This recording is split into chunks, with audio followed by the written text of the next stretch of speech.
Greetings to everyone.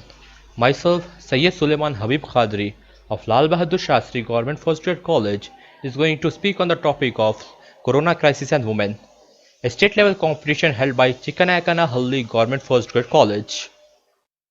In the November of 2019, we were introduced to a new threat now known as coronavirus or COVID-19. With more than 8.6 billion cases and 450,000 deaths, people are scared for their lives, well-being, safety. As a result, we have unawarely turned a blind eye on another major problem caused by COVID-19, that is, the brunt faced by women. From increase in domestic violence cases to loss of employment, women are hit harder than men. Now, on the other hand, women are also praised for their exceptional performance against COVID-19. For example, New Zealand, under the leadership of Prime Minister Jacinda Ardern, has only 1,507 cases and 22 deaths. Taiwan, under the leadership of President Tsai Ing-wen, has mere 446 cases and 7 deaths. Which proves the efficiency of women leaders and how well they are balancing between both human and economic well-being.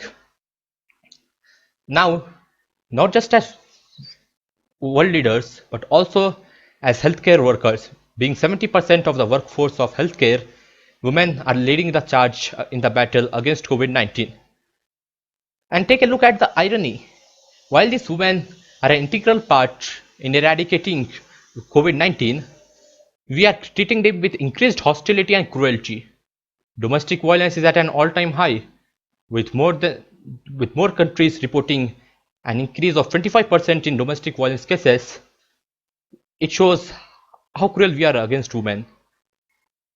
Yes, these lockdowns and pandemic has taken a toll on people's psychology. As a result, women are becoming victims of domestic violence. The lockdowns have caused services of domestic violence hotlines to close, which limits the access to help. Now, working women are hit very hard. They have because daycares and schools are closed, they have to take care of their kids as well as meet the demands of their employers, which means their working from home has become inefficient for them.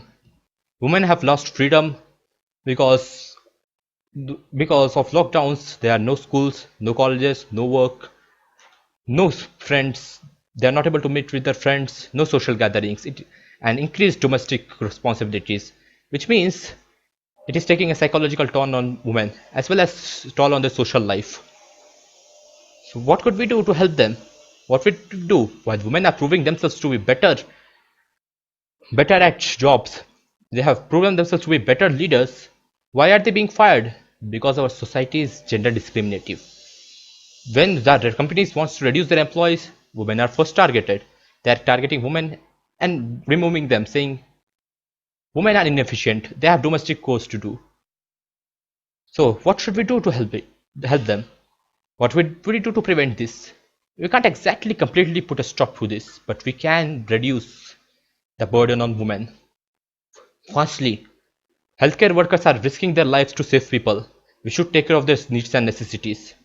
Working women should be given stimulus packages which would motivate and encourage them to work harder and better. Counseling sessions should be taken in order to make sure that psychological conditions didn't deteriorate during lockdowns. We should make sure that domestic violence hotlines are an essential service and should be available 24/7. In these ways, we will be capable of helping women and taking help from them. But the problem is not about how to help women. The problem is, are we really willing to go past gender stereotypes that have been set centuries ago? Are we really willing to accept women as our leaders? Are we really willing to follow the footsteps of women leaders that have performed exceptionally well against COVID-19? These are the questions that still needs to be answered and I hope will be answered in a positive manner in future. If together men and women could make sure that we heal the world from COVID-19 and make it a better place. Thank you.